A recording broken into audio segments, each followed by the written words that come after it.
참 좋으신 하나님 아버지의 은혜를 감사드립니다. 오늘도 복되고 귀한 주의 날을 저희들에게 허락하여 주시고 택하사 주님을 예배하기 위하여 저희들을 불러주시사 주님을 찬양하며 주님께 기도하는 우리의 온 성도들을 주님 기뻐 받아 주시옵소서. 무더운 날씨 속에 주님을 예배하기 위해 나오시는 우리 모든 연로한 성도님들, 주님께서 그 발걸음을 붙들어 주시고 그 생각을 지켜주시며 주님께 항상 기도하는 그 마음을 허락하여 주시옵소서. 또 오늘 이곳에 함께하지 못한 우리 치료 중에 치료하고 회복 중에 있는 우리 성도님들, 어느 곳에서 예배를 드리더라도 주님께서 함께해 주시고 주의 은혜를 베풀어 주시옵소서.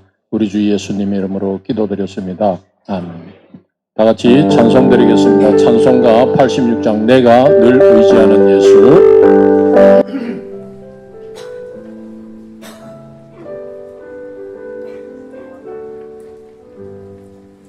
내가 늘 의지하는 예수, 나의 상처 입은 심령을 불쌍하게 여기서 위로하여 주시니 미쁘신 나의 좋은 친구.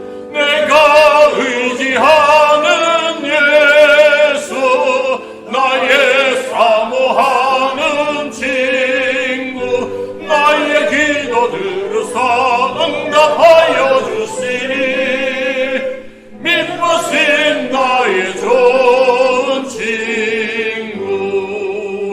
주의 손 의지하고 살 때 나를 해할 자가 없도다. 주님 나의 마음을 크게 위로하시니 미쁘신 나의 좋은 친구. 내가 의지하는 예수, 나의 사모하는 친구. 나의 기도 들으사 응답하여 주시니 미쁘신 나의 좋은 친구. 내가 요단강 건너가며 마음이 두려웠어 떨 때도 주가 인도하시니 어찌 두려워하랴. 미쁘신 나의 좋은 친구. 내가 의지하는 예수, 나의 사모하는 친구. 나의 기도 들으사 응답하여 주시니 미쁘신 나의 좋은 친구. 이후 천국에 올라가서 모든 성도들과 다 함께 우리들을 구하신 주를 찬양하리라. 미쁘신 나의 좋은 친구. 내가 의지하는 예수, 나의 사모하는 친구. 나의 기도 들으사 응답하여 주시니 미쁘신 나의 좋은 친구. 찬송가 452장 내 모든 소원 기도의 제목 찬송드리겠습니다.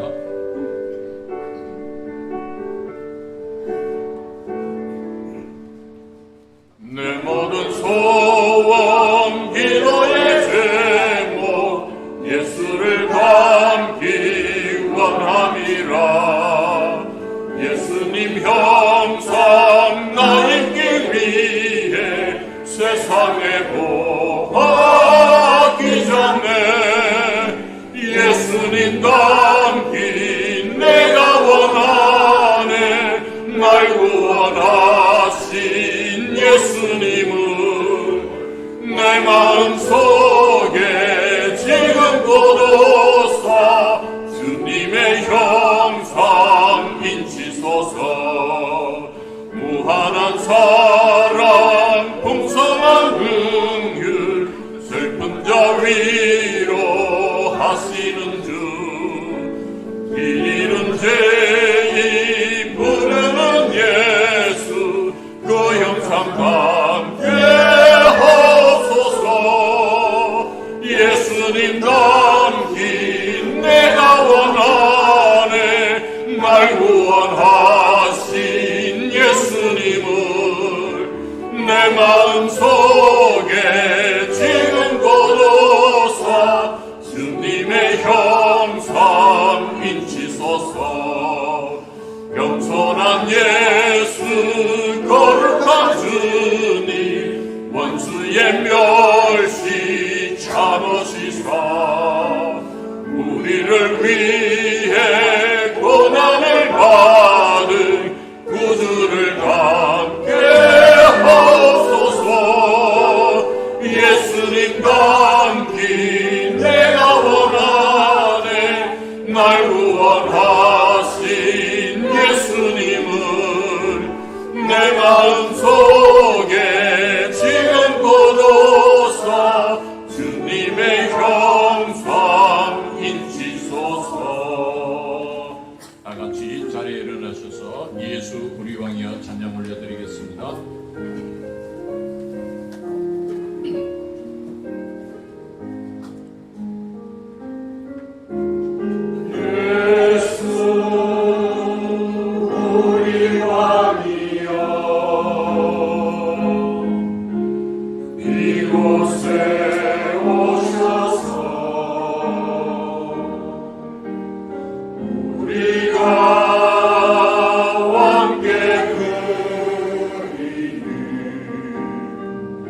영광을 받아 주소서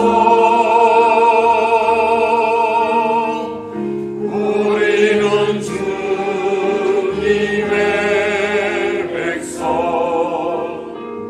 주님은 우리 왕이라 왕이신 예수님 오셔서 가정하사 다스리소서 예수 우리 주시여 이곳에 오셔서 우리가 주께 찬양을 받아 주소서 우리는 주님의 종들 주님은 우리 주시라 주 대신 예수님 오셔서 이 찬양을 받아주소서. 신앙 고백하시겠습니다. 나는 전능하신 아버지 하나님 천지의 창조주를 믿습니다. 나는 그의 유일하신 아들 우리 주 예수 그리스도를 믿습니다. 그는 성령으로 잉태되어 동정녀 마리아에게서 나시고 본디오 빌라도에게 고난을 받아 십자가에 못 박혀 죽으시고 장사된 지 사흘 만에 죽은 자 가운데서 다시 살아나셨으며 하늘에 오르시어 전능하신 아버지 하나님 우편에 앉아 계시다가 죽은 자를 심판하러 오시니 나는 성령을 믿으며 거룩한 공교회와 성도의 교제와 죄를 용서받는 것과 몸의 부활과 영생을 믿습니다. 아멘. 앉으시겠습니다.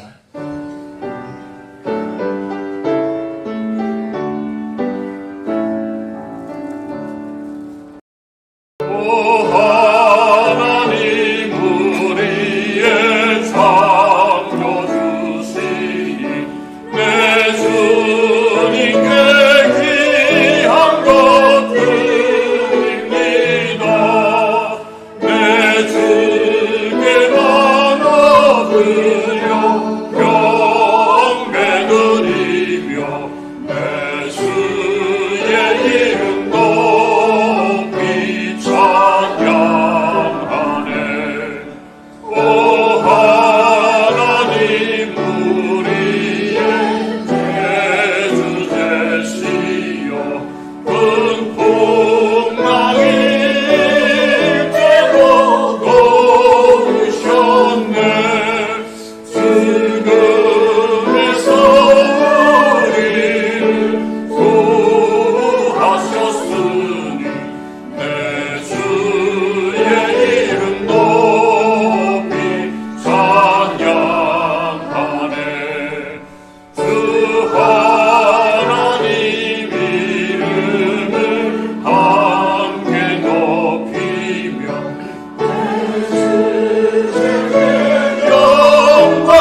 함께 기도드리겠습니다.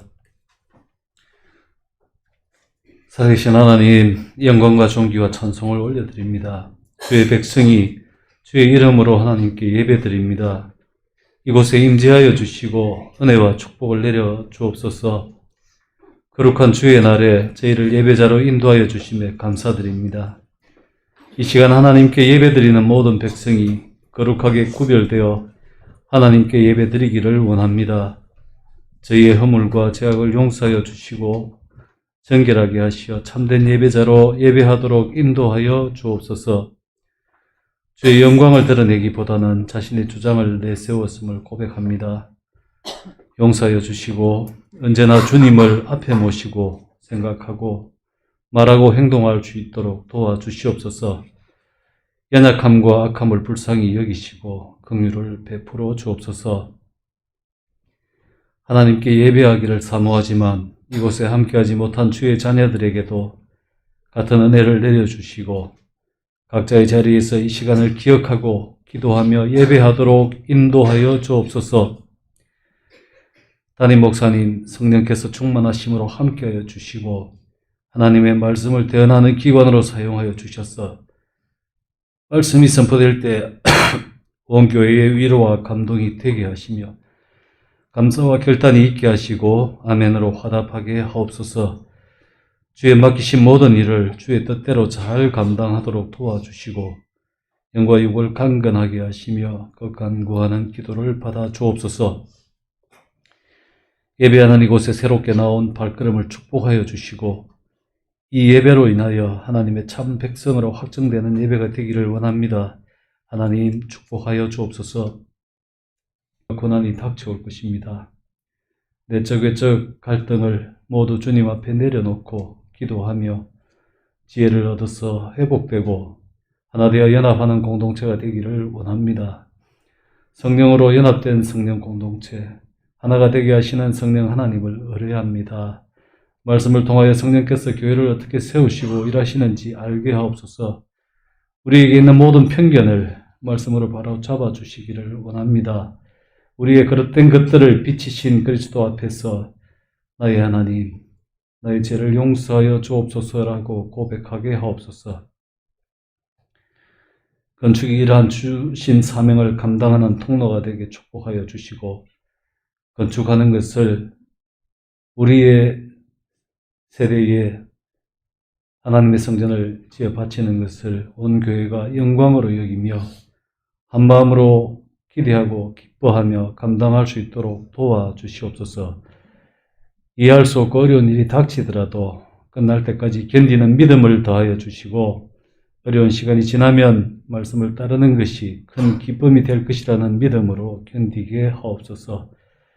나라와 민족이 하나님 앞에 범죄하며 어려운 가운데 있습니다. 많은 위기와 전쟁 가운데 지켜주신 하나님의 은혜에 감사하는 나라와 민족이 되게 하시고 하나님을 알지 못하는 모든 불신자가 복음으로 하나가 되고 남과 북이 말씀으로 평화통일을 이룰 수 있도록 허락하시고 도와주시옵소서. 연로한 성도들 건강한 믿음을 지켜주시고 그 드리는 간구를 받아주시기를 간구합니다.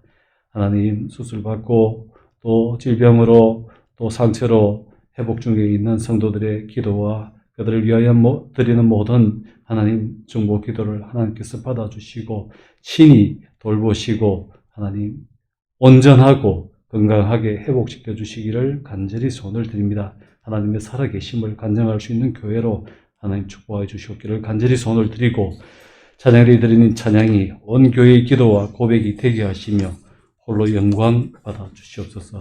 감사를 드리며 예수님 이름으로 기도드립니다. 아멘.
드리겠습니다. 하나님 아버지 감사합니다.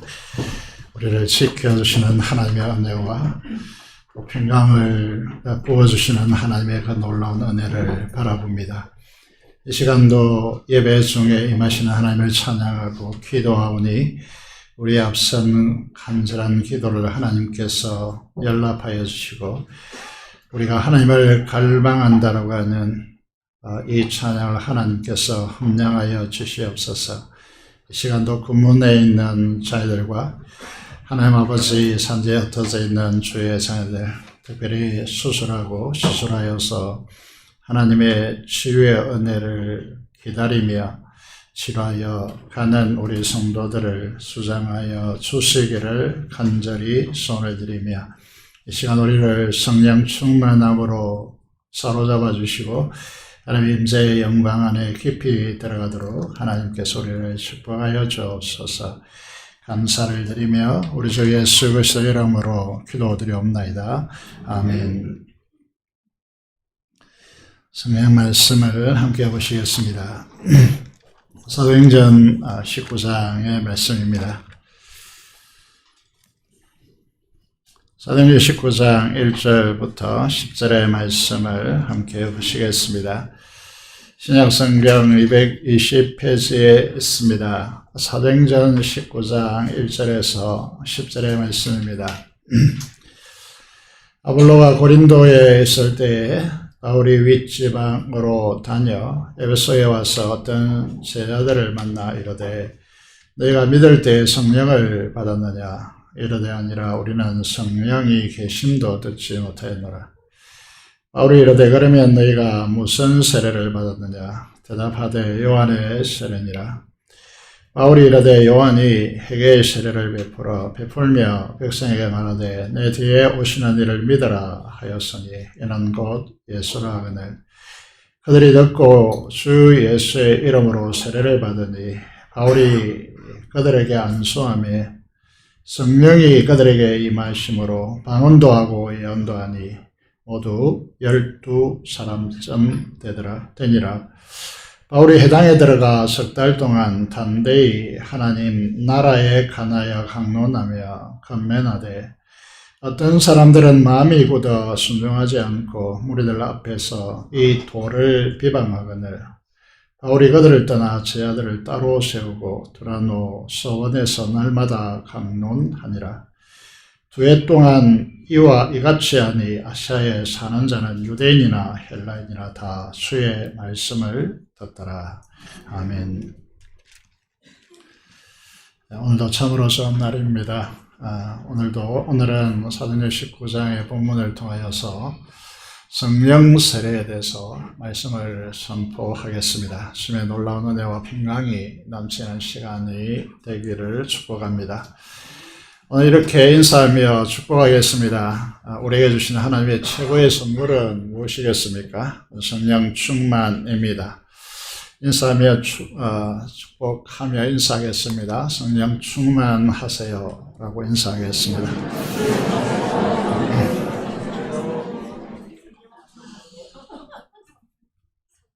오늘 본문은 어떻게 시작되고 있습니까? 사도 바울이 에베소에 이르게 되었죠. 그곳에 어떤 제자들을 만났다 이렇게 되었습니다. 이 제자들은 에베소 교회 성도들이라고 할 수 있습니다. 그리고 그들에게 질문하죠. 너희가 믿을 때에 성령을 받았느냐, 성령 하나님을 받았느냐라고 질문하고 있습니다. 왜 사도 바울은 에베소 교회는 중요한 교회입니다. 소아시아에서 가장 큰 도시였고 에베소서가 있고 사도 바울과 사도 요한이 이 마지막까지 사역했던 곳으로 굉장히 중요한 지역이고 또 요한계시록의 대표적인 교회 중에 하나로 이제 등장하고 있습니다. 그들에게 에베소 이 지역에 오자마자 사도 바울이 너희가 성령 하나님을 받았느냐라고 묻고 있습니다. 오늘 이 자리에 있는 우리들에게도 이 질문은 굉장히 중요한 질문입니다. 예수 그리스도를 믿는 우리에게 최고의 선물은 성령 하나님이십니다. 사랑하는 여러분, 여러분은 성령 하나님을 받으셨습니까? 성령 하나님께서 우리 마음에 임하는 것을 우리는 어떻게 부릅니까? 성령 세례다, 이렇게 부릅니다. 성령 세례는 성도에게 가장 중요한 문제입니다. 만약에 우리가 성령 하나님을 받지 않았다면 어떻게 될까라고 하는 질문을 하게 되어지죠.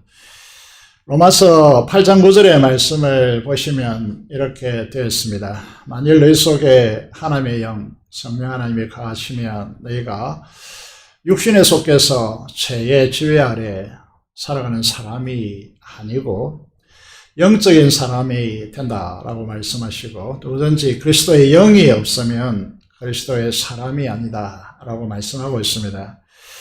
그리스도의 사람이 아니다는 말은 다시 말해서 크리스찬이 아니고 성도가 아니다라고 하는 말이 되겠죠. 이제 사도 바울이 고린도 교회에 편지하면서 이렇게 편지하고 있습니다. 내 말과 내 전도함이, 사도 바울이 전한 전도와 설교 이런 것들이 설득력이 있는 인간의 지혜의 말로 하지 않았다. 다만 성령 하나님의 나타나심과 그 능력으로 했다. 그렇게 한 이유는 우리의 믿음이, 고린도 교회 성도들의 믿음이 사람의 지혜에 기초하여서 구축되는 것이 아니고 하나님의 능력에 있게 하려 하였노라라고 그렇게 말씀하고 있습니다.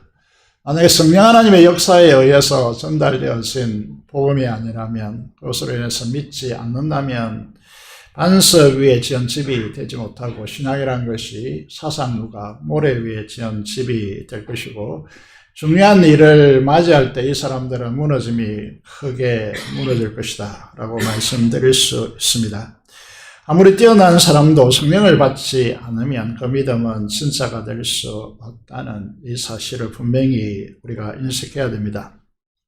사도 바울의 이런 부류의 사람들은 직관력이 굉장히 강한 사람입니다. 그래서 에베소에 있는 성도들이 성령 하나님의 역사 위에 서 있다라고 그렇게 보이지 않았기 때문에 성령 하나님을 받았느냐라고 묻고 있습니다. 사랑하는 여러분들도 여러분 안에 살아계시는 성령 하나님으로 살고 있습니까? 성령 하나님의 말씀의 역사로 살아가고 있습니까? 굉장히 우리 신앙을 결정하는 중요한 질문이 될 수밖에 없는 것이죠. 사도 바울이 이제 에베소 교회 성도들에게 성령을 받았느냐에 대한 이 질문에 대해서 그들은 어떻게 대답하고 있습니까? 우리는 성령이 계심도 얻지 못하였다, 이렇게 말하고 있습니다. 그러자 사도 바울이 다시 묻고 있죠. 그러면 너희가 무슨 세례를 받았느냐라고 물으니까 그들은 대답하죠. 3절에 보시면 어떻게 대답합니까? 요한의 세례다라고 그렇게 대답합니다. 에베소 교회 그들의 믿음은 어디에 서 있습니까? 요한의 세례, 다시 말해서 요한이 전해준 그 메시지 위에, 그 담긴 제 말씀 위에 그들의 믿음이 구축되어 있다라고 말씀드릴 수 있습니다. 요한을 잠시 살펴보기를 원하는데 이 문제를 이제 우리가 잘 들여다봐야 될 것 같습니다. 요한에게 붙여진 수식어가 무엇입니까? 세례자 요한. 이 축약에서 세례 요한이라고 우리는 부릅니다. 사람들에게 세례를 베풀고 예수님에게 세례를 베풀었기 때문에 세례 요한, 이렇게 부르는 것이죠. 이 세례에 담긴 의미가 무엇입니까? 세례 요한은 이렇게 선포했죠. 내게 곧 메시아가 올 것이니 회개하고 그를 맞으라 라고 하는 메시지를 그 시대에 사람들에게 선포한 것입니다. 에베소 교회 성도들은 세례 요한이 전한 이 말씀을 전도자들에게 듣고 예수님을 믿고 있습니다. 우리도 마찬가지로 여기 있게 된 이유는 부모에게나 전도자들에게 이런 전도를 받고 예수님을 믿고 이 자리에 있는 것이죠. 사도 바울은 이들에게 성령을 받았느냐라고 묻고 있습니다. 그래서 사도 바울은 이 문제를 왜 강조할까요? 계속해서 말씀드리지만 너무나 이건 우리에게 너무나 중요한 문제이기 때문에 그렇습니다. 오늘 이 시대는 교회 시대이고 교회 시대는 성령 하나님의 시대인데, 자, 성부 구약 시대에 사복음 시대, 성자 예수 그리스도 시대, 이제 교회 시대를 마지막 시대인데 성령 하나님의 시대라고 이렇게 분류하고 있습니다. 그렇기 때문에 우리에게 있어서 우리가 가장 잘 알아야 할 분은 성령 하나님이십니다. 그런데 이 시대는 이 성령 하나님에 대해서 이상하지 마치 잘 모르고 있습니다. 그럼 성령 세례 아십니까? 성령 세례 받으셨나요? 그리고 성령 충만을 받으라라고 하는 것은 계속적인 명령인데 우리가 성령 충만을 계속해서 추구해야 된다. 이렇게 이제 말씀드릴 수 있는데 그리고 성령의 은사적 기름 부으십니다. 교회에서 내가 이렇게 찬양대를 하는 것, 찬양팀으로 있는 것, 그리고 내가 이제 직분을 가지고 헌신하는 것 다 은사에 대한 문제거든요. 그런데 이 은사적 성령의 기름 부으심이 있어야 우리는 자연스럽고 또 모두가 기뻐하고 열매 맺는 삶을 이제 구축할 수가 있고 교회를 통하여 우리 모든 성도들이 은사적 섬김을 해야 하나님 나라의 그 풍성함이 우리의 섬김을 통하여 드러나는데 오히려 이제 반대로 가는 경우가 있죠. 우리의 섬김이 오히려 더 사람들의 이제 피해를 주고 사람들의 상처 입히는 경우가 있는 것이죠. 이건 이제 성령의 기름 부으심이 필요하다라는 뜻입니다.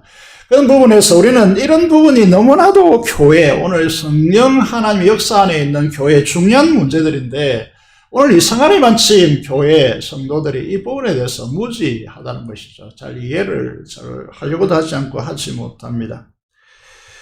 우리가 성령 하나님이 없다면 어떻게 될까라는 생각을 좀 해보시면요. 연료 없는 기름이 주유되지 않는 자동차, 기름 없는 자동차 갈 수 있습니까? 없습니다. 자동차라는 행식을 가지고 있지만 움직이지 않습니다. 그거는 자동차가 의미 없는 거죠. 배터리가 없는 스마트폰 한번 생각해 보십시오. 이 배터리가 다 꺼져버리고 소진되어 켤 수 없죠. 그러면 이 스마트폰이 무슨 의미가 있습니까? 거울로 사용할 겁니까? 거울은 더 잘 보이는 거울이 있잖아요. 성령 하나님의 역사가 없이는 하나님의 나라의 실제와 살아계신 하나님을 인격적으로 만날 수 없고 그 하나님의 말씀이 이분들에게는 미안한 말이지만 들리지도 않습니다. 그래서 지식과 자신의 경험 안에서 말씀을 듣게 되면 하나님의 나라는 어떻게 들려오느냐 하면 전에도 말씀드린 적이 있는 것 같습니다만은 홍길동 저들 요즘은 이제 고전을 잘 읽지 않죠. 우리 시대의 고전을 많이 읽었는데 홍길동 전에 나오는 이 율도국이라고 하는 이상의 나라, 가난한 사람도 없고 모두 다 풍족한 그런 나라, 하나님 나라로 대입시킬 수 있는 것인데 삼일체 하나님과 하나님의 나라는 그렇다더라 말하지 실제로 경험되지 않습니다. 이게 이제 커다란 문제이죠. 그렇게 된다면 자기 자신의 기준으로 살아야 되는 것이죠. 이건 그리스도인들이 아닙니다.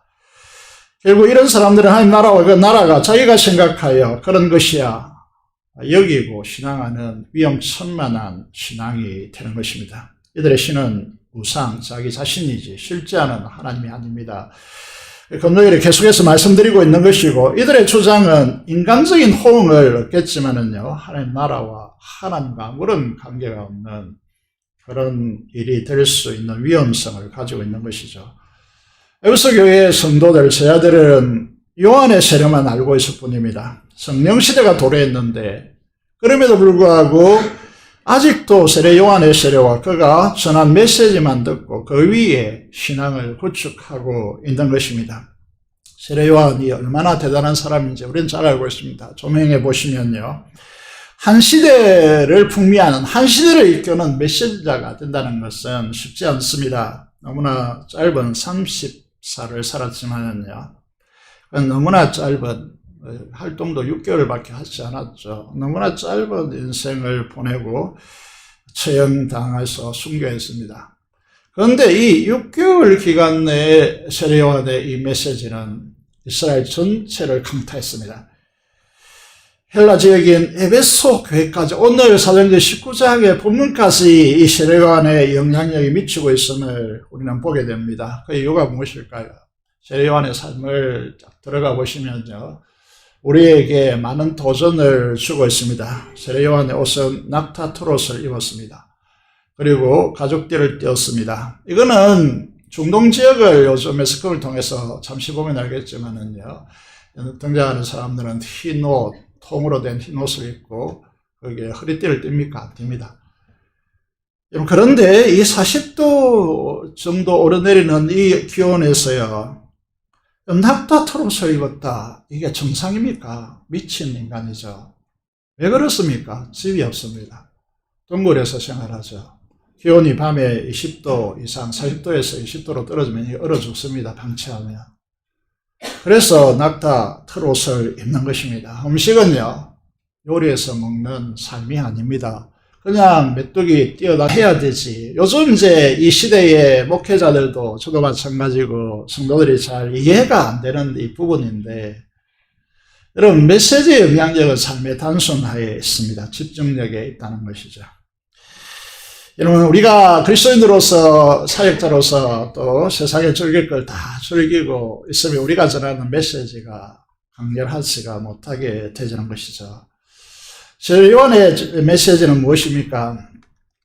저는 세례요한은 쿰난 공동체가 그 당시에 유대 사회를 보시면요, 유대 강야에 동굴이 막 이렇게 여러 가지 파져 있는데 그 동굴에서 생활하는 사람들을 가리켜서 쿰난 공동체라고 불렀습니다. 세례요한도 그렇게 살아났거든요. 그래서 거기에서 뭘 했느냐, 이제 이스라엘 백성들은 똑똑하게 모세오경을 열심히 외우고 막 이렇게 하는데 이 세례요한은 이사야서에 심취했습니다. 이사야서를 읽고 또 읽었다는 거죠. 그래서 오늘 마태복음 3장 3절은 이사야 40장 3절의 말씀을 인용하는 것이죠. 여러분, 자신을 이 말씀을 통하여, 이게 이제 우리의 삶을 살아가는 중요한 방식이죠. 하나님의 말씀을 통하여 자기를 규정하는 방식, 이게 이제 사명자의 삶이다, 이렇게 말합니다. 그래서 그는 이제 강야에서 외치는 자의 소리인데 이게 말이 되지 않는 것이, 우리도 오늘도 잘 알겠지만은 부산의 번화가에 가서 외쳐야죠.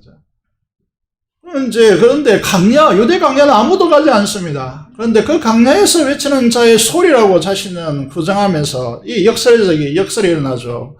너희는 주의 길을 준비하라. 이렇게 오실 길을 곱게 하라. 높은 것은 낮아지게 하고 낮은 골짜기는 도두어서 왕이 오시는 대로를 수축하라. 이게 이제 이사야의 말씀인데 자신을 크기에 인생을 건다는 것이죠.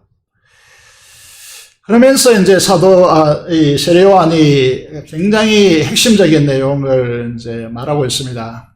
물론 그는 세례를 베풀었지만은 내 뒤에 오시는 이는 나보다 능력이 많으시다. 얼마나 능력이 많으시냐 하면, 보통 이스라엘 문화에서요, 종이 하는 일은 주인이 이제 밖에 나갔다 들어오면 주인의 신발을 벗는 부분을 도와주고 그 신발을 깨끗이 정돈하고 청소해 놓는 것이죠. 이게 종의 역할입니다. 그런데 그 종의 역할도 못할 정도로 자신은 비천하고, 그만큼 주님은 많은 사람들에게 이렇게 주목을 받고 있지만 그 당시에 세례요한은요, 예루살렘뿐만 아니라 온 유대 전역, 그리고 요단강 주변에 있는 전역에서 세례요한에게 모여 들어와서 세례를 받고자 했고 그의 메시지를 듣고자 했습니다. 그 시대의 대세였고 아이콘이었습니다. 그래서 사람들이 와서 물었습니다. 뭐라고 묻습니까? 당신이 오실 메시아입니까? 그리스도냐고 묻게 될 정도로 그런 대단한 사람이었습니다. 그렇지만은 그는 어떻게 말합니까? 나는 메시아가 아니고 나는 메시아를 소개하는 자이고, 그 소개하는 그분이 누구이냐라고 하면요, 엄청난 분이시다라는 전제에 놓고 그 엄청남이 무엇이냐? 성령과 불로 너에게 세례를 베푸는 분이다 라고 말합니다. 여러분, 이 부분을 보시면요, 예수님께서 이제 세례 요한이 갇혀가지고 감옥에서 예수님께 제자들을 보내죠. 그 제자 중에 가장 핵심을 구축하는 것이 요한의 제자가 예수님의 제자가 되어집니다. 그때 제자를 보내서 묻죠. 오실 메시아가 당신입니까? 이렇게 물을 때에 예수님께서 뭐라고 했습니까? 마태복음 11장 11절에 보면, 내가 진실로 너에게 이르노니 여자가 낳은 자 중에 세례 요한보다 큰 이가 일어남이 없도다. 이 땅에 태어난 모든 인간 중에서 세례 요한이 가장 큰 자다. 이렇게 말하는 것입니다. 중요한 것은 거기에 있는 것이 아닙니다. 그러나 이 붙어 있는 것이죠. 그러나 하나님 나라에서 가장 작은 자라도, 극히 작은 자라도 세례요한보다 크다. 오늘 살아가고 있는 하나님 나라의 시민권자인 우리들은 세례요한보다 큰 자입니다. 이게 그러니까 이게 주님께서 말하고자 하는 핵심이 무엇입니까? 이 하나님의 나라가 얼마나 엄청난 것인가, 이걸 이제 말씀하고자 하는 것이죠. 세례요한은 회개하고 돌이켜 메시아를 맞이하는 메시지를 담고 세례를 베풀었습니다. 그렇지만 아무리 그가 영향력이 지대하지만 여기까지가 그의 선 한계였습니다. 그런 구약의 사람입니다. 구약의 마지막 선지자였고, 그가 위대한 이유는 예수 그리스도 메시아를 직접적으로 그가 이 땅에 소개했다는데 그의 위대함이 있습니다. 하나님 나라의 참된 역사는 예수님이 베푸는 불과 성령 세례로 가능한 것입니다. 성령 세례와 불은요, 하나님의 나라를 밝힙니다. 이전에 드러나지 않았던 하나님의 나라를 보게 되고 알게 되는 역사를 가져옵니다. 중요한 문제죠. 놀람과 경이로움의 그 충격, 하나님의 그 임재하시는 그 영광에 압도되어지는 역사, 눈물과 감격으로 하나님 나라를 만나면, 하나님 나라의 핵심은 하나님이시죠. 하나님의 임재의 영광을 만나면요, 우리 가만히 있을 수 없습니다. 세례라고 하는 의미는 연합이라는 의미입니다. 연합을 가져오는 통로이죠. 성령 하나님 우리 안에 거하시는 역사가 일어난다는 것입니다. 이때 우리는 무엇을 알게 되었습니까? 예수 그리스도의 십자가와 부활을 믿게 되어지고, 더 중요한 것은 2000년 전에 이스라엘의 예루살렘 골고다 언덕에서 일어난 사건이 나의 십자가, 나의 부활로 되어지는 역사가 일어나게 되었습니다. 이 역사가 일어나면 자신 안에 어떤 실체를 보게 되느냐 하면, 죄에 의해서 끌려다녔던 자신의 죽음의 실체가 보이고, 내가 예수님 안에 있고 그 예수님은 하나님 안에 있고 그 예수님은 내 안에 살아계시는 분으로 확인되게 되었습니다. 여러분, 이게 믿음의 역사이지, 우리가 지식을 통해서 추적해서 내 지식을 가지고 그것을 터득하는 작업이 아닙니다. 이 신앙이 그런 것이 아닙니다. 하나님께서 성령 하나님을 통하여 깨닫게 하시고 열어주시는 역사입니다. 이게 믿음의 세계라는 것이죠. 그런데 어떤 이들은 이거를 지식적으로 학문적으로 접근하고 노력으로 접근하려고 하는 것이죠. 이건 말도 되지 않고 택도 되지 않는 일입니다.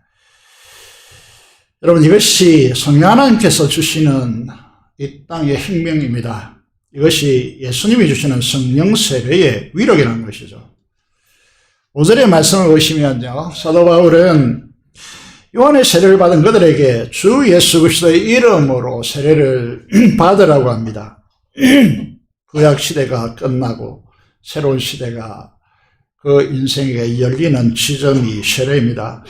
그리고 6절의 말씀을 보면요, 바울 사도가 그들에게 안수함에 성령이 그들에게 임하십니다.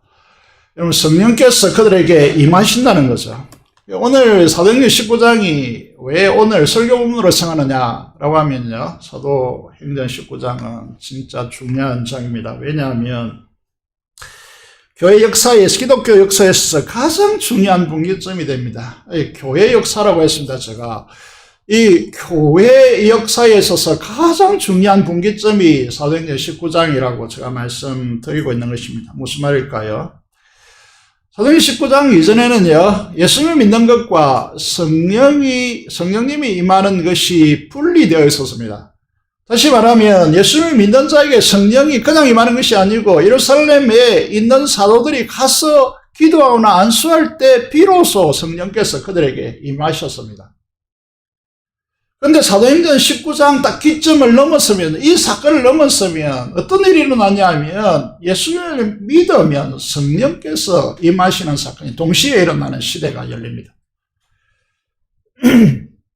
이 문제 시간이 없어서 그렇지, 이게 한국교회 엄청난 토론을 거쳐서 이게 결론 지어진 부분이고, 오순절 여의도 순복음 계통, 이런 계통의 교회들은 아직까지도 예수를 믿는 것과 성령 세례가 분리되어 있다라고 믿고 있고 그렇게 살아가고 있습니다. 여러분, 사도행전 19장 이후에 보시면요, 사도들이, 다시 말해서 예루살렘에서 파송된 분들이 와서 안수하거나 기도할 때 비로소 성령이 임하셨다, 이런 문구가 사라지게 됩니다. 사도행전 19장 이후의 기독교 역사는 예수 그리스도를 영접하는 동시에 성령 세례가 동시에 일어나는, 성령께서 임하는 역사가 일어나고 있습니다. 그래서 기독교 역사의 분기점이라고 말씀드리는 이유이죠. 주 예수 그리스도를 믿을 때 성령께서 우리 안에 임하는 이 사건은 한 번밖에 일어나지 않습니다. 반복적인 것이 아니라는 거죠. 그래서 우리는 성령 충만과 성령 세례를 분별할 줄 알아야 됩니다. 성령 충만은 반복해서 우리가 추구해야 될 믿음의 최고 중요한 가치입니다. 에베소 교회 성도들은 예수 그리스도를 믿지만, 요한이 전하여 준 예수 그리스도를 믿지만 성령 세례를 경험하지 못한 것입니다. 그래서 사도 바울이 너희가 믿을 때 성령 하나님을 받았느냐라고 묻고 있는 것입니다. 예수를 믿는 여러분에게 성령 세례를 받아야 된다고 누군가 말하면 그건 다 엉터리입니다. 이 사도행전 19장 이후에 그렇게 말하는 사람들은 진리에 바로 서 있지 않는 사람들입니다. 성령 세례의 증거로 이제 6절을 넘어가 보면요, 성령 세례를 여러분들이 받았습니까? 성령께서 여러분에게 임하여 있습니까? 그 증거는 무엇이죠? 6절의 말씀을 보면 무엇을 말하고 있습니까? 그것은 방언과 예언을 제시하고 있습니다. 여러분 안에 성령께서 계십니까? 그러면 여러분은 방언하셔야 됩니다. 예언하셔야 된다는 거죠. 저는 사도행전 2장의 말씀을 강해하면서요, 성령 하나님이 우리에게 임하신 증거로 불과 방언을 말씀드린 적이 있습니다. 이게 왜 말씀이 중요한가를 여러분 잘 보셔야 되는데, 강조하면 우리 안에 창조주 성령 하나님이 임하시면 어떤 현상이 일어나게 되었습니까? 우리가 예수 그리스도를 믿음으로 성령 하나님께서 우리 안에 계신다면, 이 말을 단순화하면 성령 세례를 받았다면 그 증거는 무엇입니까? 방언과 예언입니다. 이 방언은 무엇이라고 우리는 알고 있습니까? 천국의 말, 혹은 우리가 한국인인데 외국의 말을 의미하는 두 가지 의미로 방언이라고 말하고 있습니다. 방언이라는 말은 우리 지방의 언어가 아닌 다른 쪽의 언어다, 이런 뜻이죠. 그래서 이제 고린도전서 13장을 기점으로 해서 이제 우리는 일반적으로 천국의 말이다, 이렇게 말하고 있습니다. 이 내용, 이제 방언이 성령께서 우리 안에 계신다는 확실한 증거로 우리에게 제시하고 있는데, 이 방언에 대해서 우리가 이제 좀 잘 살펴봐야 될 것 같습니다. 우리 교단의 목사님들 중에서 이제 어떤 분들은 이 시대에 방언은 없다, 이렇게 말을 하는 분들이 계신데, 그러면 지금 성도들이 방언하는 건 다 가짜라 말인가, 이렇게 문제를 제기한 적도 있습니다. 자, 고린도전서 14장 19절의 말씀을 보면 우리가 지향하고 있는 바를 잘 아셔야 되는데, 이렇게 사도 바울이 방언으로 인해서 방언을 마치 자기의 자랑으로 여기고 그렇지 않는 자들을 폐마하고 있는 고린도 교회를 향하여서 이렇게 말하고 있습니다. 고린도전서 14장 19절에 보면, 그러나 교회에서 네가 남을 가르치기 위하여 깨달은 마음으로 5마디 말을 하는 것이 1만 마디 방언으로 하는 것보다 나으니라. 우리에게는 이 가치를 추구하고 있습니다. 우리 교회도 방언으로 기도하는 분이 많은데, 저도 물론 방언으로 기도할 수 있습니다. 그런데 이 가치를 우리가 따르고 있습니다. 방언은요, 자기 유익을 위한 것이지 다른 사람에게 유익을 가져오지 못합니다. 그러나 남을 가르치기 위하여 깨닫는 마음으로 5마디 하는 것이 1만 마디 방언보다 훨씬 더 낫다라고 하는 이 가치를 우리가 이제 가지고 있는 것이죠. 그래서 14장 1절의 말씀을 보면 이렇게 됐습니다. 사랑을 추구하고 신령한 것들을 사모해라. 특별히 예언하려고 하라. 이렇게 됐습니다. 이제 예언의 문제를 살펴보기를 원합니다. 성령 세례를 받은 사람들의 가장 중요한 증거로서 6절에 보시면요, 방언과 예언을 들고 있는데, 이 말씀을 강조해 드린 것처럼 성령께서 역사하시는 자들에게 나타나는 가장 강력한 증거로 방언과 예언을 제시하고 있습니다. 성령 하나님은 우리의 눈에 보이지 않으십니다. 그래서 예수님께서 말씀하셨죠. 바람을 비유했습니다. 바람이 어디에서 와서 어디로 가는지 우리는 잘 모른다. 그렇지만 우리는 바람을 알고 있다. 그 바람이 부는 잎사귀를 보면 알 수 있고, 그리고 우리 피부에 느껴지는 것이 바람이다 라고 하는 것입니다. 성령도 이와 같은데 눈에 보이지 않지만 실제하는 분이시다 라고 하는 것입니다. 여러분, 성령의 사람도 마찬가지인데 이런 역사가 있다는 것입니다. 우리가 성령을 받았습니까? 성령 세례를 받았다면 이런 특징을 가지고 있다. 방언적이고 예언적인 인생을 산다라는 것입니다. 우리가 사도행전 2장을 이제 강의했습니다만은 사도행전 2장의 이 17절, 18절의 말씀을 보면 요엘서 2장 28절을 인용한 것입니다. 여러분, 초대교회 보시면요, 각 지역에 모여든 유대인들에게, 하나님을 믿는 자들에게 그들이 사는 지역의 언어로 하나님의 복음이 전파되었단 말이죠. 그래서 너무 충격적이고 놀라니까 이 사도 베드로를 비롯해 사도들이 어떻게 말합니까? 이것은 이상한 것이 아니고 낮에 술 취한 것도 아니다. 이것은 요엘서에 예언된 대로, 선지자가 예언된 대로 하나님께서 주시는 이제 특별한 은총이다라고 말하면서 이렇게 이 말씀을 통해서 방언을 해석하고 있습니다. 하나님 말씀하시기를 말세에 내가 내 영을 모든 육체에 부어주리니 너희 자녀들은 예언할 것이요 너희처럼 너희들 환상을 보고 너희 늙어는 꿈을 꾸리라. 그때 이제 강조하죠. 내가 내 영을 내 남종과 여종에게 부어주리니 그들이 예언할 것이다. 이렇게 됐습니다. 자, 앞에 부분들은 예언, 꿈, 환상 이렇게 말해놓고 18절에서는 이 다 묶어서 예언으로 이렇게 묶고 있습니다. 무슨 말을 하고 있는 것입니까? 여러분, 예언이 무엇입니까? 점치는 것이 아닙니다. 운명을 점치는 것을 말하고 있는 것이 아닙니다. 꿈과 환상이 무엇입니까? 잠에서 꾸는 꿈을 말하는 것이 아닙니다. 성경에서 말하고 있는 꿈과 환상은 예언과 이제 여인에 이제 이렇게 묶어지는데 이 말씀이 무엇입니까? 그거는요, 하나님께서 약속을 통하여 약속하신 바를 이루시는 방식을 말하는 것입니다. 성령 하나님 역사 안에 있는 사람들이 드러내는 그 사람 안에 성령이 있다라는 것을, 성령 하나님이 계신다라는 것을 드러내는 가장 중요한 특징으로 우리는 이 세상의 언어가 아니고 하나님의 말씀으로 말하는 사람들이다. 이게 이 세상에 이 말을 구가하는 것과 전혀 다른 언어를 사용하는 사람들이다. 이 뜻입니다. 기록된 말씀을 통하여 주님이 이루신 그 말씀 안에 담겨있는 미래를 바라보면서 그것을 현재로 앞당겨 와서 그것을 선포하고 그것이 이미 이루어진 사실로 믿고 받아들이고 그렇게 행동하는 이 삶을 가리켜서 방언적, 예언적 삶이다. 이렇게 성경은 정언하고 있습니다.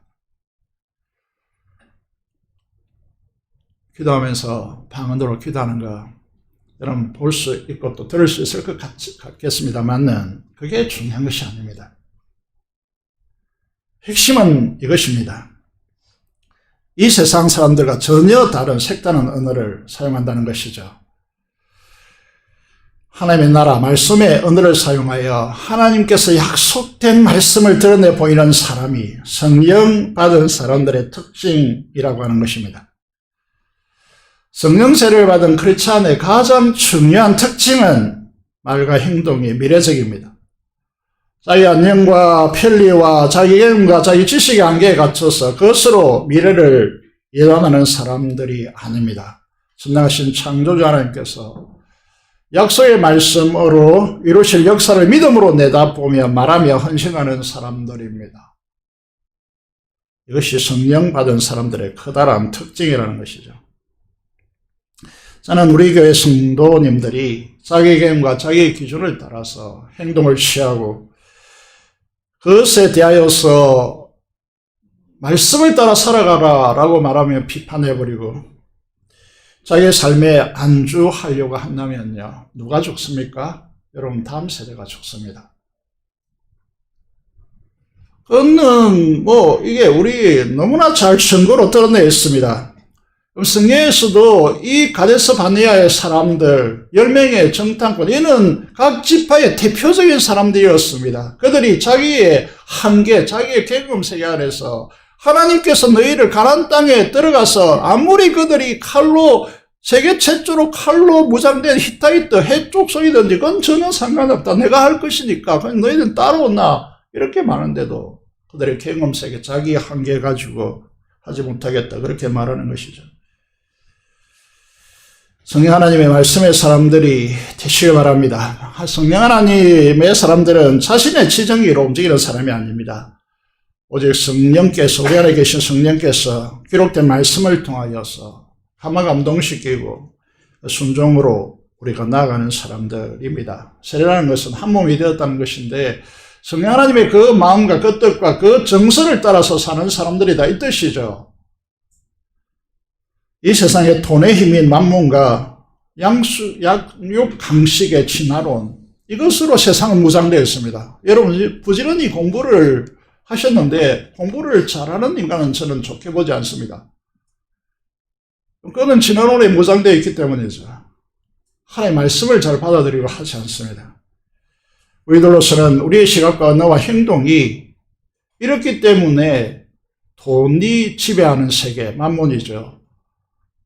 여러분, 이게 진화론적 사고에 얼룩된 것이 학문이죠. 그래서 우리는 성경의 말씀이 잘 들어오지 않고 그게 성경의 말씀에 잘 무장되지 않습니다. 여러분, 이거는 영이 개혁되어져 있는 사건입니다. 그래서 공중의 권세 잡은 자 사탄과 그 쫄개들인 악한 영이 지배하는 이 세상의 문화 속에 죽음의 힘인 결핍 정신이 절대적인 힘으로 지배하고 있기 때문에 세상은 그것을 채우기 위해서 탐욕을 부립니다. 그래서 취하는 방식이 무엇입니까? 착지하고 축적하는 이 세상의 원리를 벗어나기가 쉽지 않습니다. 제가 학생부 한 해를 보고 스마트폰을 주었는데 이게 금요기도 시간에 오긴 오는데 계속 그 스마트폰에 들락거려가지고 그건 내가 빼앗겠다 이렇게 협박한 적이 있습니다. 습관이라는 것은요, 고치기 쉽지 않습니다. 사도 바울은 이 사실을 너무나 잘 알았습니다. 그래서 어떻게 합니까? 이제 8절로 넘어가 보시면요. 사도 바울이 에베소에 있는 유대 해당에 들어가서 석 달 동안요. 우리 설교 날마다 석 달 동안 하나님 나라에 대해서 말씀해 보십시오 하면 목회자들도 말하기 좀 힘들죠. 이 하나님의 나라가 예수님도 그렇지만 세례요한과 비교해서 보여주시는 것도 그렇지만은 바울 사도도 이 사실 너무나 잘 알았습니다. 그래서 하나님 나라를 3개월 동안 강론했습니다. 장장 3개월 동안. 우리 하나의 습관을 바꾸려면요, 21일간 줄기차게 그 일을 해야 습관이 바꿔집니다. 예를 들어서 새벽에 일어나 나는 인생을 살겠다. 이건 2배로 사는 인생이기 때문에 바꿔야 되겠다 생각한다면요, 21일 동안 줄기차게 그 일을 해야 그의 습관되었습니다. 하나님의 나라 아십니까? 마태복음 13장 44절에서 예수님은 하나님의 나라를 어떻게 가르치셨습니까? 우리의 인생 전부 다 걸고 우리의 재산 전부 다 팔아서 이것을 사도 훨씬 더 가치 있는 것이 하나님의 나라이다. 여러분 공부하는 것, 여러분이 사업하는 것, 여러분들이 앞으로 추구하는 모든 인생을 깡그리 다 팔아서 사도 그 모자라는 것이 하나님의 나라이다 라고 주님께서 말씀합니다. 우리 교회는 이제 이게 불교의 그 중심에 있는 분들이 전도되고 있는데 계속해서 보여드립니다. 이게 그죠?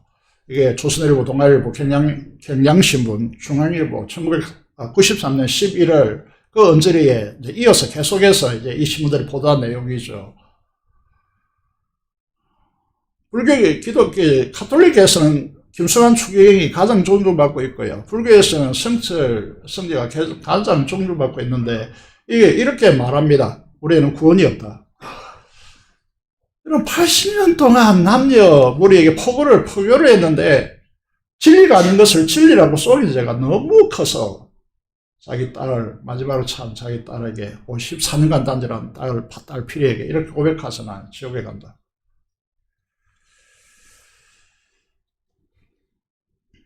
이 사건이 있기 전에 1987년에 이 성철 성녀가 석가탄실에 전국 사찰에 어떤 법을 내렸느냐 하면 4월 23일 1987년 4월 23일 조선일보 7면 그 경향신문 9면의 내용에 실린 내용을 보시면요, 이렇게 법을 내려보내고 있습니다.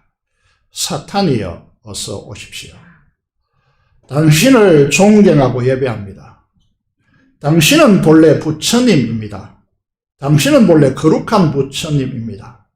사탄과 부처란 허망한 거짓 이름일 뿐 본 모습은 추호도 다름이 없습니다. 사람들은 당신을 미워하고 싫어하지만 그것은 당신을 모르기 때문입니다. 이게 쭉 이렇게 적어 나갔는데 이해가 되십니까? 왜 종교 현상이 쉽지 않습니까? 그것은요, 영이 개입되어 있기 때문입니다. 자, 이런 처지에서 보면요, 사람들이 얼마나 이게 이 붙잡혀 있느냐를 보실 수 있는 것인데, 그건 이제 죽으면서, 적어도 이렇게 저는 인생은 정직해야 된다고 보게 되는데, 죽으면서 이게 헛것이었다, 이렇게 고백하는 거잖아요. 여러분, 얼마나 복을 받는 사람이냐라는 것이죠. 하나님의 나라를 소유한 사람입니다.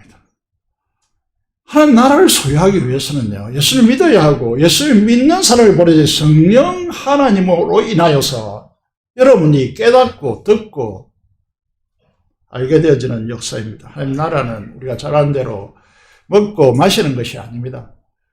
하나님 나라는 성령 안에서 우리에게 구가되어지는 의로움입니다. 평강입니다. 희락입니다. 을을 얻는 것은 그의 기부를 한다고 특별한 지식이나 대단한 선행이나 그가 있다는 인간의 노력으로 가능한 것이 아닙니다. 그래서 전능하신 창조주 하나님, 성자 예수님이 구원자 예수로 육신을 입고 오셔서 인간이 되어 오셔서 십자가에 자기의 생명, 영원한 생명을 갖추고 피 흘려 하나님의 진노의, 지옥의 진노의 심판을 받으시고 우리에게 그리스도의 그 의를 덧입혀 주는 것입니다. 이게 의라고 하는 것입니다.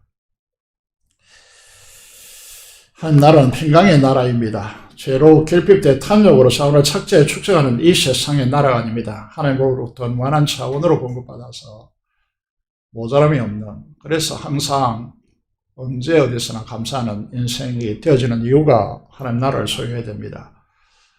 하나님 나라의 행복이 있습니다. 희락이라고 하는 단어이죠. 기쁘고 즐거운 행복의 나라가 이 하나님 나라 안에서만 가능한 것입니다. 자, 이 억울함에 빠져서 시위와 질투와 미움과 경쟁과 싸움과 전쟁으로 살아가는 이 세상 속에서 어떻게 우리가 양심으로 즐거워하고 기뻐할 수 있습니까? 하나님 나라가 없으면, 소유하지 않으면 이건 불가능한 것입니다. 하나님 나라는 뭐를 웃음과 박해와 죽음의 상황에 몰려도 웃을 수 있는 힘을 이 하나님 나라가 제공합니다. 제가 이 하나님 나라가 없었으면 아마 스트레스 받아서 죽었을 겁니다. 사도행전 19장 9절에 보면 어떤 사람이 나옵니까? 이거 다 믿을 수가 없습니다, 사람들이. 그래서 마음이 굳어서 순종하지 않고 이 도를 비방하는 사람들이 일어나죠. 유대인들입니다. 그리고 빌립보와 에베소 지역에 일어난 사람들은 무엇입니까? 자기 은장세, 귀신들이 여종을 통해서 벌어드는 돈이 치유되고 마술책 팔리고 이렇게 하니까 벌이가 없잖아요. 벌이가 없었잖아. 그러니까 그들은 사람이 고침받고 온전케 되고 이런 건 아무 관심이 없습니다. 나에게 돈이 얼마나 벌어들여지느냐. 그래서 어떻게 합니까? 거짓말을 하고 사람들의 자존심을 자고에 선동하고 비판을 넣어서 비방으로 가버리는 것입니다. 그래서 사도 바울이 결단하죠. 이 비방하는 무리들을 떠납니다. 여러분, 저는 교회에서 비방하는 사람들과 함께 할 수 없습니다. 여러분, 제자들을 따로 세우고 주님의 제자훈련을 시킵니다. 이게 두란노 서원에서 이루어진 2년 동안 날마다 강론했다. 이렇게 됐습니다. 우리 교회도 제자훈련 시스템이 2년입니다. 기본에 1년은 제자반이고 1년은 사역반입니다. 그래서 총 2년을 제자훈련을 하게 됐습니다. 이게 사도행전 19내 주구장의 두라노 서원의 모델이죠. 이제 두라노 서원의 제자화하는 이 일을 주님께서 너무나 기뻐하셨습니다. 그래서 거기에 권능을 주님께서 행하셨고 드러내십니다. 그 지역사회에 성령 하나님의 나타나심과 그 능력이 지역사회에 드러나는 것이죠. 그래서 악한 영들이 묶입니다. 하나님을 두려워하고 거짓의 마술이 지배합니다. 좀 우리가 이제 이 터키 지역, 소아시아 지역을 보시면 알겠지만은요. 좀 이상하니 마치 이 유대인들이 마술을 통해서 사람들이 돈 벌이려고 사람들을 묶고 있는 모습을 보게 되었습니다. 정말 어처구니 없죠. 하나님의 율법은 무엇입니까? 이걸 다 죽이라고 한 대상들인데 그것을 통해서 자신들의 돈벌이를 하고 있다는 거죠. 그래서 에베소 지역을 장악하고 있던 마술이 정복되어집니다. 마술책들을 모조리 다 모아주고 불사릅니다. 그게 은 5만이다 이렇게 됐습니다. 오늘날 가치로 제가 보니까 한 8억 정도 될 것 같아요. 8억 정도. 그럼 이게 이제 이 성경에 기록된 에베소의 지역의 일입니까? 아닙니다. 오늘날도 하나님의 성령의 사람, 성령 세례, 성령 충만한 사람들이 어떻게 전개되느냐라고 하는 것이죠. 뉴욕은 잘 아시다시피 5개 큰 지역으로 묶어져 있습니다.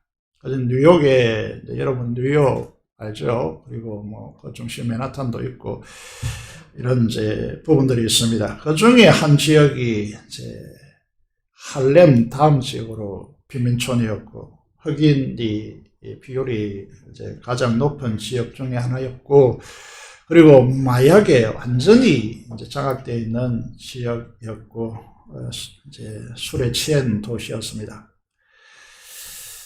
성령 하나님에 의해서 정복당한 짐 삼발라라고 하는 제 목사님 부부가 주님의 명령에 순종합니다. 아무도 이곳에 가려고 하지 않았기 때문에 목회자들이요, 이 주님의 말씀의 뜻을 따라서 아무런 희망이 없는 이 잿빛 도시에 가서 교회를 개척합니다. 그 도시는 이 개척 교회인 블루크린 터버너클 성막 교회로 인하여서 완전히 그 도시가 변하게 되었습니다. 이게 교회의 역할이라는 거죠. 에베소 도시가 변했던 것처럼 말이죠. 이 교회는 두 가지 큰 특징을 가지고 있는데, 하나는 성가대입니다. 카이어라고 불리는 성가대입니다. 이게 이제 에이미상과 음악상으로는 최고의 상을 5번이나 받았습니다. 그리고 또 하나는 하요 기도회인데요. 제가 이제 교회에서 안식년을 줘가지고 버스 타고 잘 타고 이 교회에 가서 이 하요 기도회에 참석해 보았는데요. 교회 문을 이제 우리 교회처럼, 우리 한국 교회처럼 교회당이 항상 열려 있지 않아요. 잠겨 있고요. 집회를 7시에 하는데 5시에 문을 여는데 그 들어오기 위해서 줄을 서 있더라고요. 저희들 줄을 서서, 저도 줄을 서서 이제 그래서 가봤는데, 여러분 이게 7시에 되는데 벌써 한 300명 정도가 강대상 이 앞에 쭉 나와서 무릎 꿇고 기도회를 위해서 기도하더라고요. 그러면서 이제 문구가 하나 떴습니다. 문구가 뭐냐 하면 하나님의 임재를 기다리라 라는 문구였습니다. 이 예배라고 하는 것은 그냥 우리가 이제 말씀을 듣는 게 아닙니다. 하나님의 임재를 갈망하는 작업이 예배입니다. 이 두 가지 이제 찬양과 기도야. 우리가 이제 일부에 때 집사님이 기도했지만은 빌보 감옥에서 찬양하고 기도하니까 어떤 역사가 일어나죠. 기적이 일어나잖아요. 이 교회도 마찬가지입니다. 여러분, 하나님을 찬양하고 기도하니까 이 마약에 찌들이는 사람들이, 마약이요, 얼마나 치료하기가 힘드냐 하면요, 얼마나 힘든지. 요즘 드라마 하나가 이렇게 방영되고 있던데, 이 마약에 대한 이야기입니다. 치료하기가 힘듭니다. 그런데요, 찬양과 기도가 이 지역사회에 마약을 완전히 청산하는 역사를 일으켜냅니다.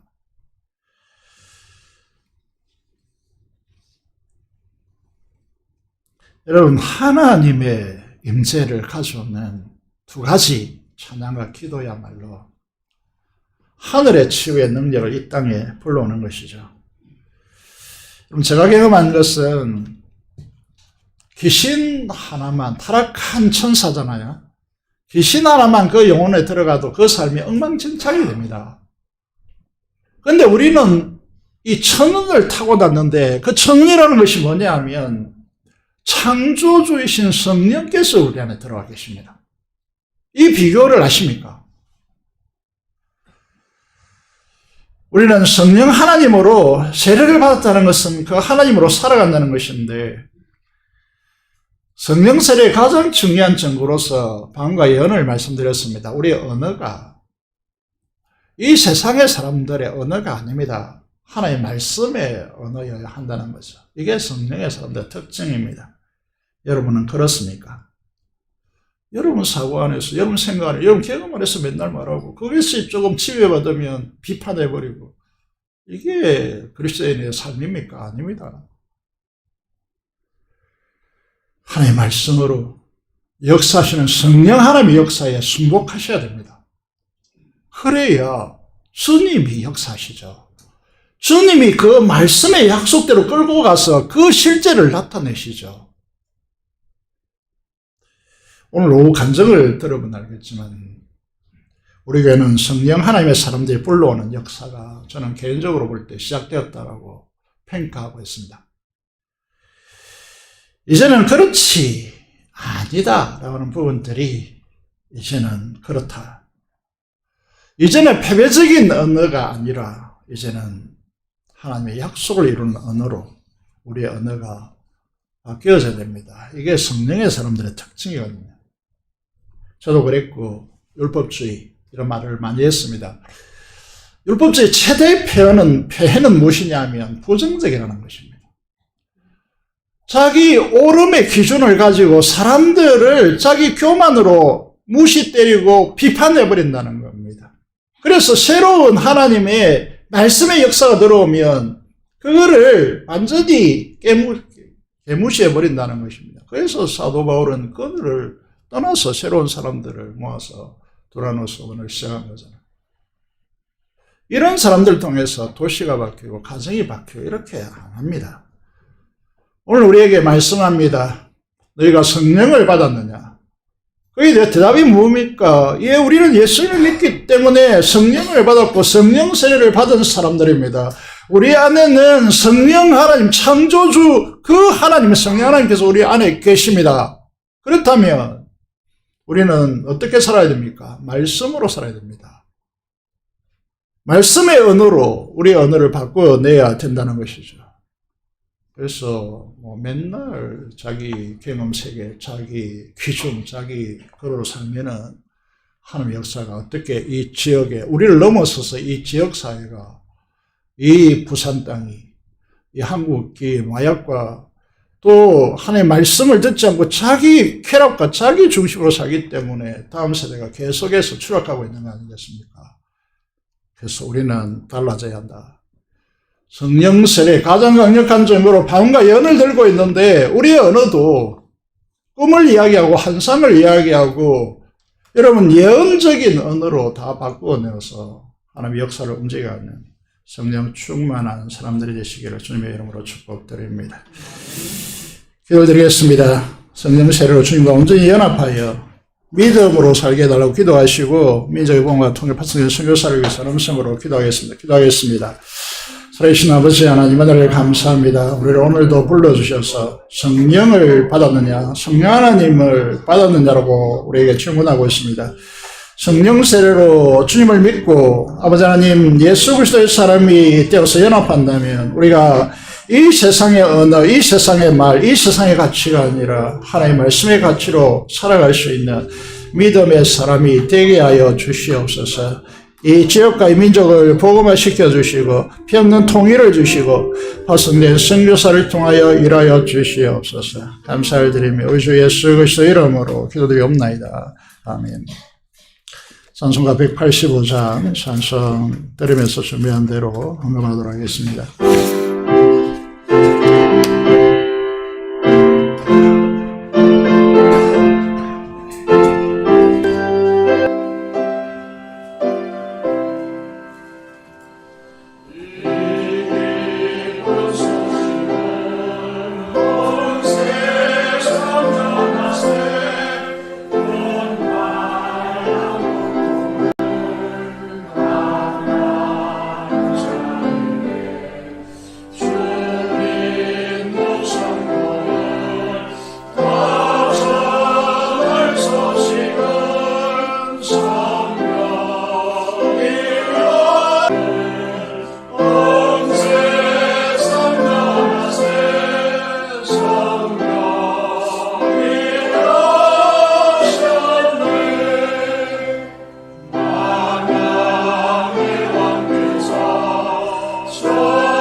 기도 드리겠습니다. 살아계신 아버지 하나님, 은혜를 감사합니다. 우리를 사랑해 주셔서 우리에게 가장 하나님의 놀라운 축복으로 주님과 성령 하나님을 우리 마음속에 보내주셨습니다. 하나님 나라를 소유하고 하나님의 나라 백성답게 말씀의 언어로 살게 하여 주시는 은혜에 감사를 드립니다.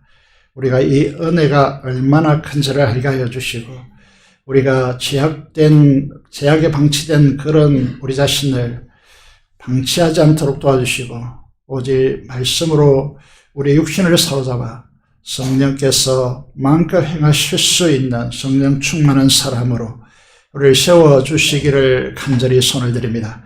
하나님 아버지, 오늘 주님 전전에 나올 때에 주름과 11조 목장업을 따라 헌신하는 충성된 주의 자들에게 하나님께서 두 손 들어 축복하여 주시고 하나님 아버지, 목장업을 따라 헌신하는 주의 귀한 자들에게 하나님께서 함께해 주시고 영음이 사용되는 곳곳마다 하나님의 나라가 서고 하나님의 통치가 실현되는 소중한 영적 역사가 일어나서 그 열매를 함께 누릴 수 있도록 주께서 역사하여 주시옵소서. 감사로 주님께 제사드리는 귀한 감사를 하나님께서 함량하여 주시고 그 기도에 연락하여 주시고 특별히 건축을 위하여 헌신한 귀한 종들이 있습니다. 하나님께서 축복하여 주시고 은혜 위에 은혜를 더하여 주시기를 간절히 손을 드리며 우리 주 예수 그리스도 이름으로 기도드리옵나이다. 아멘.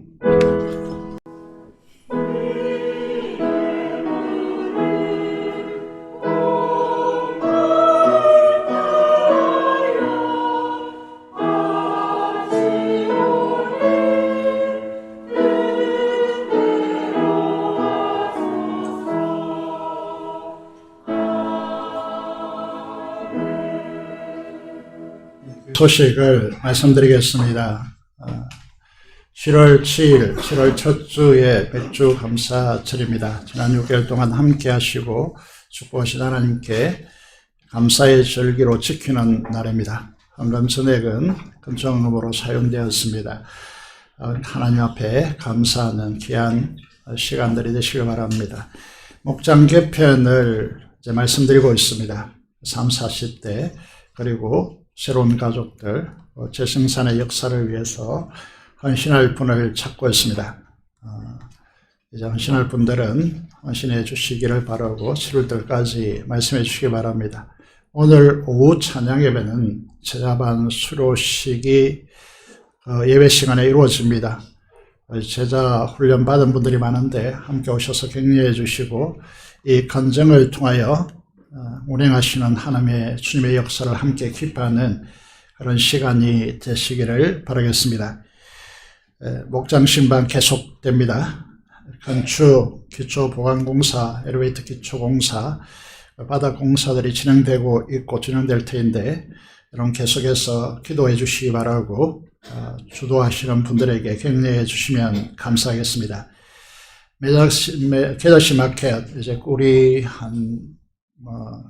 이제 9병 정도밖에 남지 않았습니다. 필요하신 분들은 이제부터 선착순을 받겠습니다.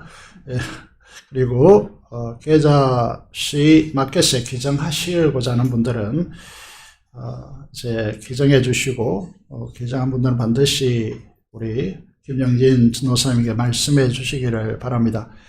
이 3주 동안 진절되게 될 것이고 이게 소비되지 않으면 당근 마케터로 옮기는 그런 이제 운영을 하고 있습니다. 교산 신회와 강습회에 있습니다. 기억하시고 기도해 주시기 바랍니다. 목사 계속 교육이 이번 주에 화요일부터 금요일까지 문경에서 가집니다. 위에서 기도해 주시기 바랍니다. 예배가 이은희 집사님 한음석 하시고자 하는 분들은 교회에서 출발하시고자 하는 분들은 2시 10분에 오셔서 출발하시기를 바랍니다. 문홍달 강상재 집사님 딸 결혼식 이번 주 토요일에 있습니다. 기억하시고 축하해 주시기 바랍니다. 여기서 최태석 박숙희 집사님 권사님을 위해서 바른 회복을 위해서 기도해 주시기를 바라겠습니다. 오늘 제주도에서 나칠봉 집사님 가족이 예배에 참석했습니다. 함께 교제하시기를 바라겠습니다. 다 같이 일어나셔서 그리고 이 주보 보니까 목장 나눔 이게 컴퓨터가 서로 주고받지 않아 가지고 지난주에 올라와 있습니다. 목자들에게는 이미 이번 주 목장 나눔을 스마트폰에 공급해 드렸습니다. 그거 보시고 진행해 주시면 감사하겠습니다. 자, 일어나셔서 찬송가 4장 찬송 드리겠습니다.